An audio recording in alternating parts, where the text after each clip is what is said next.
Assalamualaikum warahmatullahi wabarakatuh. Saya Reni Saputra, mahasiswa Universitas Terbuka 04402037. Pada video kali ini saya akan membagikan refleksi singkat tentang pembelajaran dari sejarah Pancasila bagi generasi muda. Pancasila bukan sekedar 5 sila yang kita hafal di sekolah, tetapi merupakan hasil perjuangan para pendiri bangsa untuk menemukan dasar negara yang bisa mempersatukan Indonesia yang beragam. Pada aspek pengantar, Pancasila tidak lahir begitu saja, tetapi melalui perjalanan sejarah yang panjang dan penuh perdebatan, sejak masa sidang BPUPK, Piagam Jakarta, hingga pengesahan dalam Undang-Undang Dasar 1945. Para tokoh bangsa seperti Soekarno, Muhammad Yamin, dan Soekarno berusaha merumuskan dasar negara yang bisa diterima oleh semua golongan. Sebagai generasi muda, penting bagi kita untuk memahami perjalanan ini agar tidak hanya menghafal Pancasila tetapi juga mampu untuk menghayati makna di kehidupan sehari-hari. Peristiwa penting di sidang BPUPK dan Piagam Jakarta.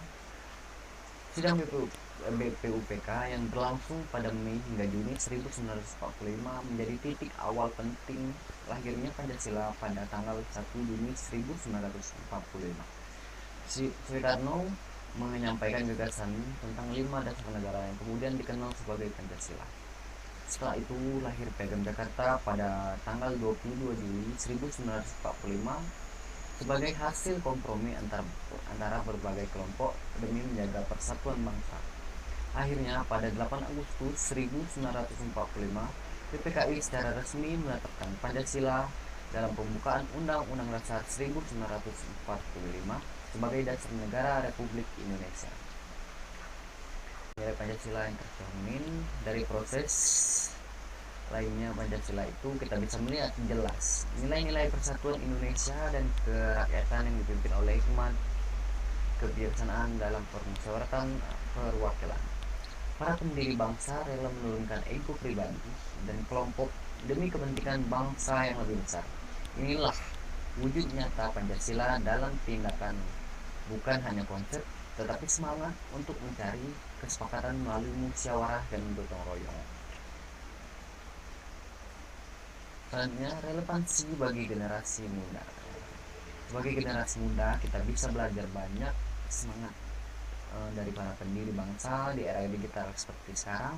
Kita sering dihadapkan pada perdebatan pandangan dan arus informasi yang cepat. Melalui nilai-nilai Pancasila, kita diajak untuk tetap menghargai perbedaan, menjaga persatuan, dan bersikap bijak dalam berdialog.